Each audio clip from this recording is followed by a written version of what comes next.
Well, it's NAB 2018 and I'm at the Blackmagic stand, which is where many people have been this year, partly because of this particular item that's in Stuart's hand, which is the new Pocket Cinema Camera 4K. Stuart, tell us a bit about it. Well, this is, it's an exciting one for us because every year people have been asking us, when are you going to bring a 4K version of the Pocket Cinema camera out? And I think that what we needed to do was go through the Ursa Mini process first to really come back to this product. We've learned so much with the Ursa Mini 4.6, Ursa Mini Pro, and Ursa Broadcast that really kind of gives us a better understanding about the codecs, around the dynamic range, around the color science, and also about the ergonomics of the camera. So what you're actually seeing in front of you is kind of a scaled down version of an Ursa Mini really.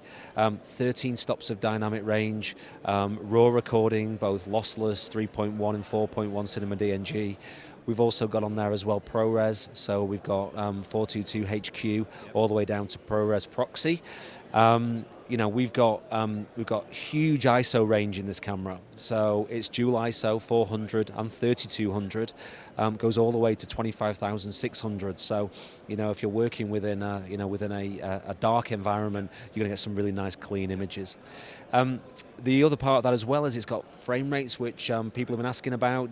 60 frames per second at Ultra HD, 120 frames per second at HD through a windowed HD portion of the sensor. And then you kind of get on to, well, what media does it drive? Or, what are we putting in it to record? And this is where these options now really expand, because if I flick the side of the unit, we've got a CFast slot on there. We've also got an SD card slot. If you're working with the UHC2 cards, you're going to get high frame rate Ultra HD on there, and obviously the same on the CFast. But then the real magic also kind of comes on the other side of the camera as well. If I turn that round the other way and I open up the side, you'll also see there's a USB-C slot on the side of the camera. Now that USB-C slot allows you to record directly to a USB-C drive, which means that you can actually record, take that drive, unplug it, put it straight into your camera, and straight away you can start working on your footage. But I can also power through this as well, so I can send power up the USB-C. We've got a HDMI, full HDMI connection on the side. That full HDMI will do as a 1080 output. We've got a single XLR connection on the side as well for single channel balanced audio going in. We've got a headphone jack. We've got another mic jack on the top, which is 2 channels of audio. And then on the front of the camera, we have a stereo pair of microphones. So there's 4 microphones in the front, 2 on the left and 2 on the right.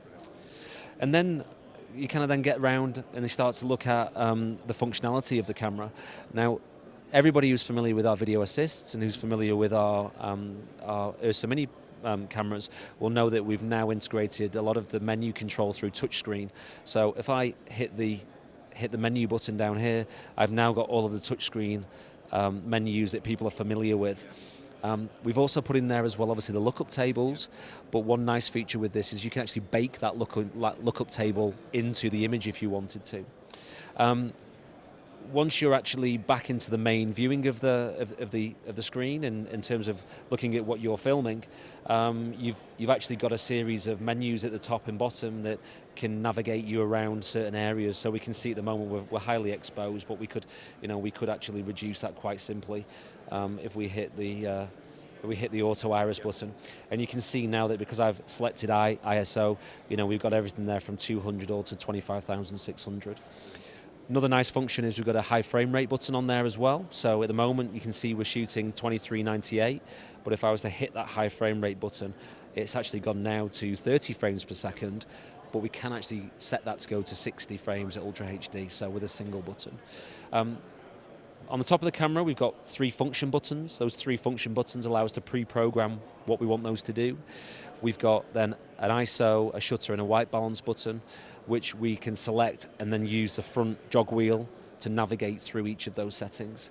And then we have a stills button as well. So if you're working in Ultra HD and you want to take a single frame still, you can actually pull that directly from there. Record button on the top, record button at the front.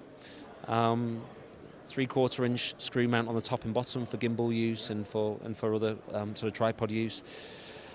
Polycarbonate body, it's going to be 700 grams in weight. It's one hell of a camera.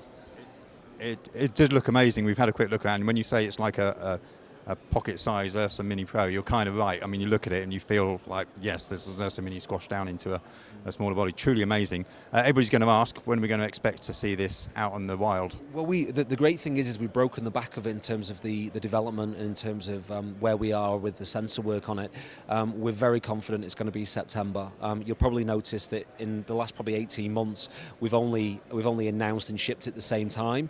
We kind of broke that with this product because we felt we had to come to NAB to show people what we were doing, but we certainly wouldn't have done so if we didn't think we were going to hit the September delivery date. Fantastic. Now, obviously, lots of people come to see you here at NAB. Some people in the world can't make it, but they want to find out more about this camera. Where can they find out more? Our website, which is www.blackmagicdesign.com. There's a product section on there. You'll find all the information about it there. Stuart, thank you. Well, there you have it, the new Blackmagic Pocket Cinema Camera 4K. You want to find out more, make sure you go and have a look at their website. And don't forget to check out the other couple of videos that we're doing here at NAB 2018.